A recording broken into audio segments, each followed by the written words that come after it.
எல்லாரையுமே ஆண்டவர் ஆசீர்வதிக்கத்தான் விரும்புகிறார். ஆனா சிலருடைய வாழ்க்கையில இந்த ஆசீர்வாதம் இருப்பது இல்லை. ரொம்ப கஷ்டப்பட்டு கொண்டிருப்பாங்க. ஏன்?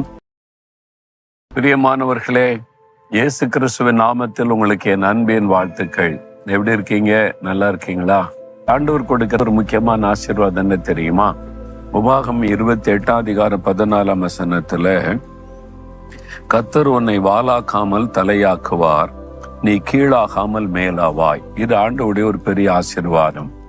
ஆண்டவர் என்ன சொல்றார்? என் மகனே, மகளே, நீ வாலாகாமல் தலையாவாய், கீழாகாமல் மேலாவாய். தலை என்பது முதன்மையானது, வால் என்பது கடைசியானது. நீ வாலா இருக்க மாட்ட, கடைசி இடத்துல இருக்க மாட்ட, முந்தின இடத்துல இருப்ப அப்படின்றது ஆசீர்வாதம். நீங்க ஒரு கிராமத்துல அல்லது பட்டணத்துல பிசினஸ் பண்ணீங்கன்னா அந்த பட்டணத்திலேயே உங்க பிசினஸ் தான் நம்பர் 1 இருக்கும். அப்படி உங்களை தலையாய் வைத்து ஆசீர்வதிக்க தான் கர்த்தர் விரும்புகிறார். அதே மாதிரி நீங்க ஸ்கூல்ல படிக்கிறீங்கன்னு வைங்களேன், நீங்க ஃபர்ஸ்ட் மார்க் எடுத்து முதன்மையான இடத்துல இருக்கணும். அதான் தேவனுடைய விருப்பம். தலையா இருக்கணும், ஆண்டவர் விரும்புகிறார்.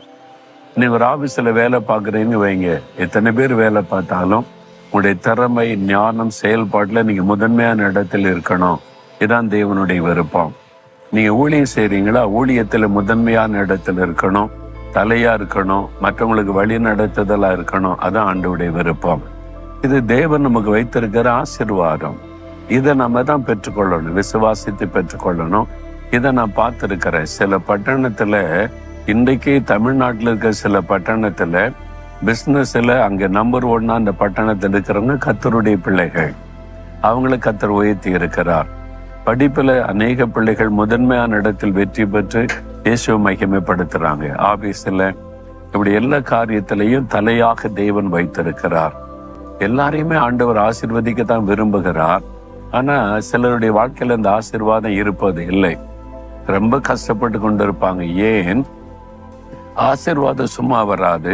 ஒரு கட்டளைக்கு நம்ம கீழ்ப்படியும் போதுதான் உண்டாகும். தேவன் கொடுக்கிற எல்லா வாக்குத்தத்தங்களுமே ஒரு கட்டளையோடு தான் இருக்கும். உபாகம் 28:1 வாசித்தால், நீ கர்த்தருடைய கட்டளைகளின்படியெல்லாம் செய்ய கவனமாய் இருக்கும்படி அவருடைய சத்தத்திற்கு உண்மையாய் செவி கொடுப்பாயானால் இந்த ஆசீர்வாதம் எல்லாம் உனக்கு பலிக்கும். அப்போ கர்த்தருடைய சத்தத்திற்கு செவி கொடுக்கணும். அதுதான் ஜெபத்துல காத்திருந்து ஆண்டோடு சொல்லுவதை கவனிப்பது, வேதத்தை தியானித்து கட்டளைகளை அறிந்து கொள்ளுவது, வேத வசனத்தை வாசிக்கும் போது அந்த கட்டளைக்கு செவி கொடுத்து அதற்கு கீழ்ப்படியும் போதுதான் இந்த ஆசீர்வாதம் வரும். நான் பக்தியா இருக்கிறேன், ஜெபிக்கிறேன், வாக்கு கொடுத்திருக்கார், நிறைவேறணும்னா நிறைவேறாது. நம்ம கவனமாய் கர்த்தருடைய கட்டளைகளின்படி நடக்கணும். நீங்க ஸ்டூடெண்டா இருந்தா வாலிபர்களுக்கு கொஞ்சம் கட்டளைகளுக்கு கீழ்ப்படியணும். நீங்க ஒரு வேலை செய்து கொண்டிருந்தா வேலையில எப்படி நடக்கணும்ன்ற கட்டளைக்கு கீழ்ப்படியணும். நீங்க பிசினஸ் செய்து கொண்டிருந்தா பிசினஸ் மேன் எப்படி இருக்கணும் ஆண்டவர் சொல்லி இருக்கிறார், அதன்படி நடக்கணும். ஒரு ஊழியக்காரனா இருந்தா ஊழியக்காரர் இப்படிதான் இருக்குன்னு கர்த்தர் சொல்லி இருக்காரு, அதற்கு கீழ்ப்படிஞ்சாதான் அந்த ஊழிய ஆசீர்வதிக்கப்படும். இல்லாட்ட சும்மா நடக்கும், அவ்வளவுதான். இது மாதிரி தான் நிறைய பேர் முழுமையான ஆசீர்வாதத்தை பெறாததற்கு காரணம் கர்த்தர் என்ன சொல்லி இருக்கிறார் என்பதை கவனித்து நடக்க ஒப்பு கொடுக்காதனாலதான் ஆசீர்வாதம் இல்லை. இன்னைக்கு உங்களுடைய வாழ்க்கையில நீங்க கர்த்தருடைய சத்தத்திற்கு செவி கொடுத்து கீழ்ப்படிவதற்கு அர்ப்பணித்துக் கொள்ளுங்க. தலையாவீங்க, வாலா இருக்க மாட்டீங்க, முதன்மையான இடத்துல இருப்பீங்க.